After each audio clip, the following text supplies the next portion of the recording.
Halo semuanya, balik lagi di Adipod, suara rakyat, suara bela negara. Di sini saya Franz Junior sebagai staf agitasi propaganda dari bidang sosial politik BEM UPN Veteran Jakarta. Pada kesempatan kali ini saya akan memandu jalannya Adipod episode 2 dengan bertemakan September Hitam, dan saya tidak sendiri di sini. Di sini ada bintang tamu saya. Boleh dikenalkan, Mas? Halo semua, saya Daniel Mansyah dari UI Bergerak, sebelumnya dari UI 2023 selaku wakil kepala eksternal partners dan propaganda. Saya angkatan 2021 ya, mahasiswa UI, dan hari ini coba mendiskusikan terkait September Hitam dan pelanggaran HAM berat yang belum terselesaikan sampai hari ini di Indonesia ya. Iya, nah karena ini tema September Hitam, mungkin boleh diceritain sebelumnya Mas September Hitam buat teman-teman yang di rumah yang belum tahu gambaran besarnya aja. Sebenarnya September Hitam ini bisa dibilang deretan pelanggaran HAM berat masa lalu yang terjadi di bulan September. Itu ada banyak, itu ada kasus Munir, ya kan? Di awal bulan September, Tanjung Priok, Semanggi 2 kalau nggak salah. Terus juga ada tragedi pembunuhan Salim Kancil, itu seorang petani gitu ya dari daerah Jawa. Dan juga ada tragedi pembunuhan mahasiswa demonstran di reklamasi korupsi tahun 2019. Tuh, jadi bisa dibilang September Hitam ini tuh deretan panjang kasus pelanggaran HAM berat di Indonesia selama 1 bulan gitu, dengan timeline masing-masing. Tapi sampai hari ini kita sama-sama melihat negara belum bisa kasus tersebut. Betul. Dari banyaknya kasus yang udah jelasin, September Hitam bisa dibilang satu bentuk perayaan gitu ya, untuk Kalau dibilang kembali atau perayaan lebih ini ya peringatan peringatan gitu, perayaan kan? Iya, Dirayakan istilahnya, tapi ini diperingati lah sebagai satu simbol gitu ya Mas ya. Supaya kita nggak lupa sama tragedi-tragedi yang ada, dan kita terus ibaratnya menuntut lah hak-hak yang belum terselesaikan gitu ya. Tapi juga pertanyaan selanjutnya, mengapa penting bagi masyarakat seluruh kalangan dan juga mahasiswa Mas untuk terlibat dalam gerakan sosial kolektif seperti Kamisan, dan mengapa perlu kita harus andil dalam gerakan tersebut Mas? ini satu hal yang perlu jadi concern sama gitu ya. Concern saya, terus juga kamu gitu kan, dan teman-teman mahasiswa, pelajar, dan sipil khususnya gitu kan. Karena ini adalah isu yang dekat sama kita. Ini isu kemanusiaan, siapa bisa jadi korban, siapa bisa menjadi pihak yang dirugikan gitu kan. Karena lagi-lagi kita bicara soal pelanggaran HAM, itu hanya bisa dilakukan oleh negara gitu. Negara lewat alat-alat gitu kan, kayak Polri gitu kan, kalau tindak kekerasan. Mungkin kalau kita sama sipil ya pidana gitu kan. Tapi kalau bicara soal pelanggaran HAM, berarti kita di situ mempertanyakan bagaimana peran negara yang hadir atau tidak gitu pada masyarakat. Apakah dia menjamin pemenuhan HAM warganya gitu kan sepenuhnya, melindungi gitu kan, menjaganya gitu kan, atau tidak gitu. Jadi ini adalah isu yang dekat. Tanpa lo harus belajar politik, hukum gitu kan. Rasanya ini cukup dengan kita punya nurani, cukup kita punya kesadaran, cukup kita punya keberanian untuk terus bersuara, ya nggak salah untuk bergerak gitu kan. Jadi ya nggak ada alasan lah untuk nggak ikut dalam mengadvokasikan isu HAM ini, karena ini adalah isu yang memang dekat dengan diri kita. Betul. Dan mendasar. Setiap manusia kan pasti punya HAM ya, hak asasi manusia. Jadi kalau misalnya teman-teman di rumah ya HAM-nya diambil atau dirampas, ya kita sebagai manusia pasti juga ikut bergerak untuk meminta pertanggungjawaban dari kasus tersebut ya Mas. Nah, dari kasus HAM ini kan sudah jauh dari 20 tahun lah Mas ya kasusnya gitu. Terus menurut pendapat Mas tentang dampak kasus korban HAM pasal lalu terhadap gerakan HAM di Indonesia sekarang itu gimana Mas? Justru ini menjadi challenge ya, dari tantangan, karena ini malah membuat teman-teman yang bergerak di dalam advokasi isu HAM gitu ya, kayak kita hari ini kan membicarakan soal ini kan juga bagian dari gerakan advokasi isu HAM gitu ya. Itu jadi tantangan berat gitu, karena ya justru kita dijauhkan dari harapan untuk mencapai kemenangan yang mendapatkan keadilan gitu kan. Jadi bisa dibilang jadi ya satu tantangan yang berat loh. Apalagi kita melihat kondisi hari ini, pemerintahan hari ini yang jauh gitu dari pemenuhan hak-hak keluarga korban gitu, untuk mendapatkan keadilan gitu. Meskipun negara sudah merilis tim penyelesaian pelanggaran HAM selalu gitu ya dalam dunia judicial, tapi itu jauh dari kata cukup gitu, karena yang hanya diberikan kompensasi ya keluarga korban gitu kan, yang diberikan hukuman yang keluarga korban, tapi bagaimana para terduga pelaku yang terlibat dalam pelanggaran HAM tersebut di tahun-tahun sebelumnya itu tidak diadili gitu ya, justru malah menentukan impunitas. Dan bahkan kita bisa lihat hari ini bahwa banyak terduga pelaku dan bahkan pelaku yang ditetapkan pun masih berkeliaran di pemerintahan terutama. Jadi ya ini challenge dan justru mendekatkan kita pada keyakinan bahwa kita masih terus bisa bersuara. Untuk pelakunya bisa disebut nama Mas? Tahu semua. Ya. Tapi kalau misalnya berkaca kita kan mahasiswa ya maksudnya. Apa sih peran mahasiswa gitu dalam pemenuhan gitu atau dalam pergerakan ini gitu Mas, supaya kita bisa dapat kontribusi juga gitu. Kalau dari Masnya gitu gimana? Kalau misalnya saat kita sekarang di badan mahasiswa gitu.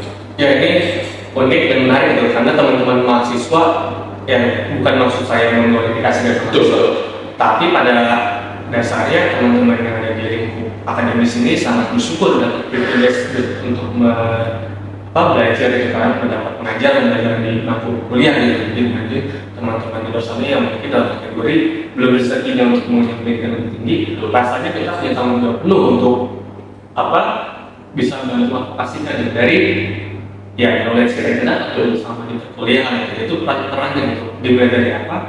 Ya mungkin dari teman-teman yang mungkin bisa sekedar untuk ya punya media, sosial media kan bisa dimanfaatkan gitu untuk sekedar share propaganda gitu, share infografis terkait permasalahan HAM masa lalu gitu kan. Dan selain itu kita teman-teman yang di BEM bisa bergerak dan langsung terlibat ke jalan, ya itu bisa lebih bagus lagi gitu, bagus. Jadi banyak peluang dan harus kita manfaatkan.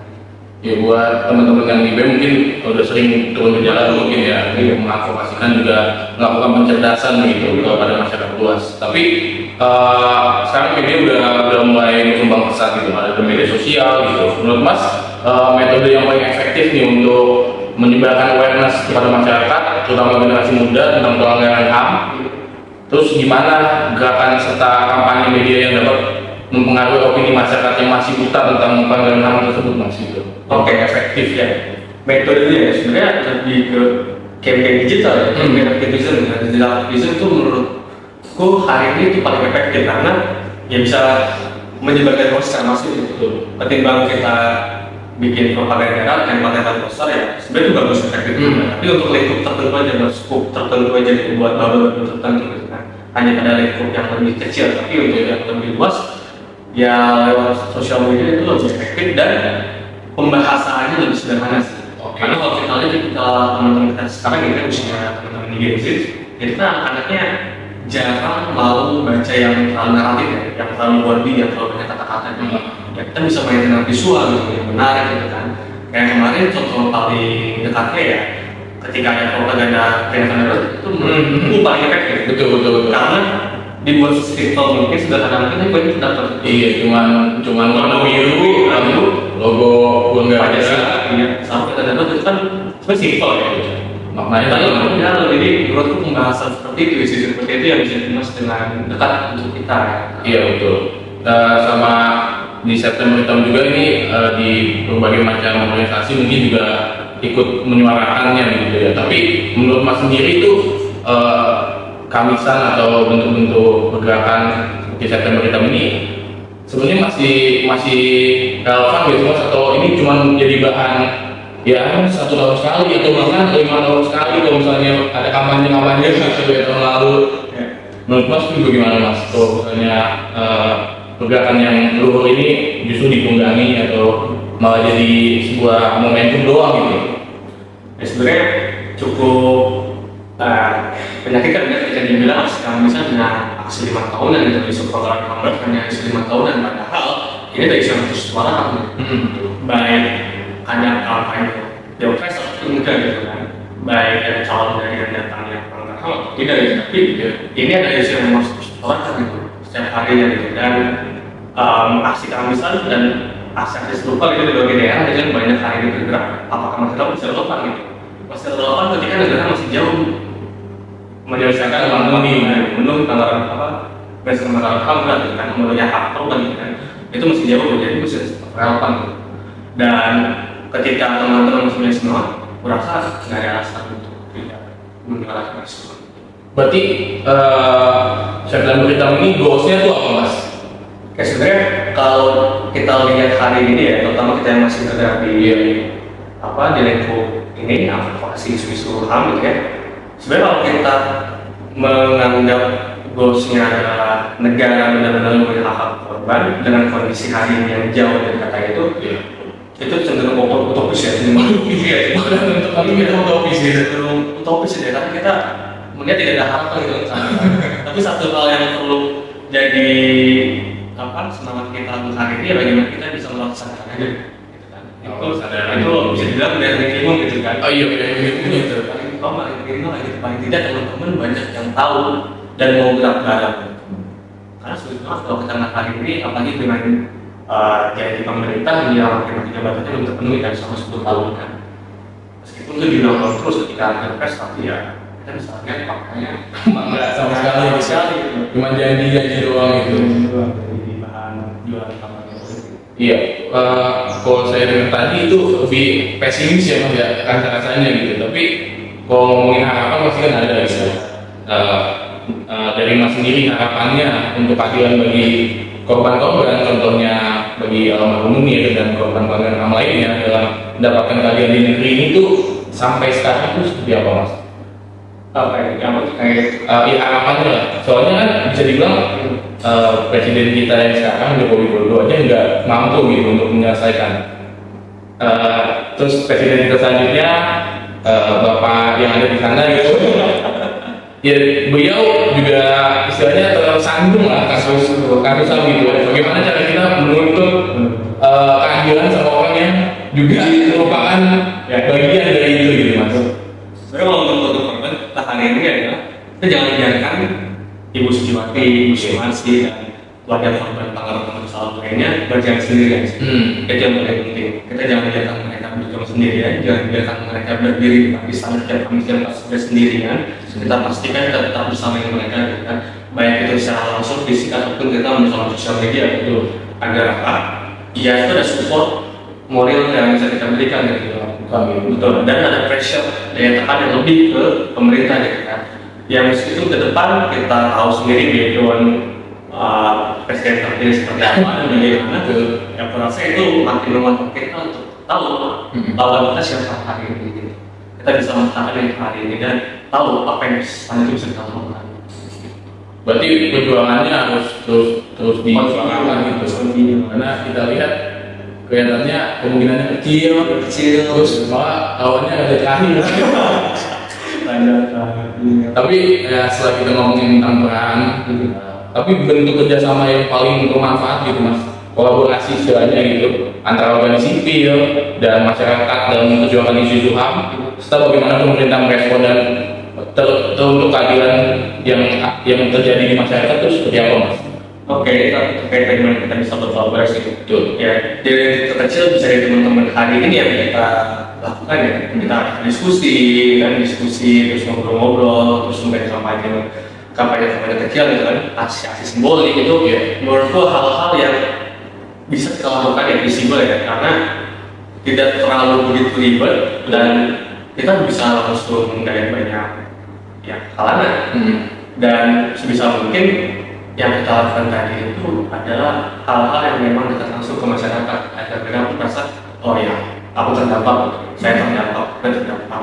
Jadi itu tidak hanya isu yang besar di teman-teman mahasiswa, tidak hanya isu yang terlibat di lembaga-lembaga tertentu, tapi bisa secara populis menyentuh banyak kalangan di masyarakat agar masyarakat paling tidak semisal mereka tidak gabung dalam hal tersebut, mereka tahu dulu ada itu, mereka tahu dulu ada permasalahan ini.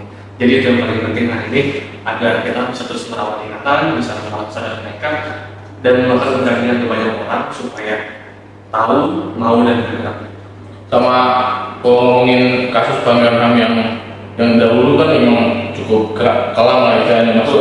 Nah untuk periode-periode sekarang pemerintah rasa-rasanya itu juga terus melakukan pelanggaran HAM gitu, kayak misalnya perebutan merebut tanah milik petani seperti itu untuk alasannya untuk pembangunan gitu. Menurut mas sendiri untuk kasus-kasus seperti itu seperti apa gitu mas penyelesaiannya, bagaimana kita bisa membersamainya gitu.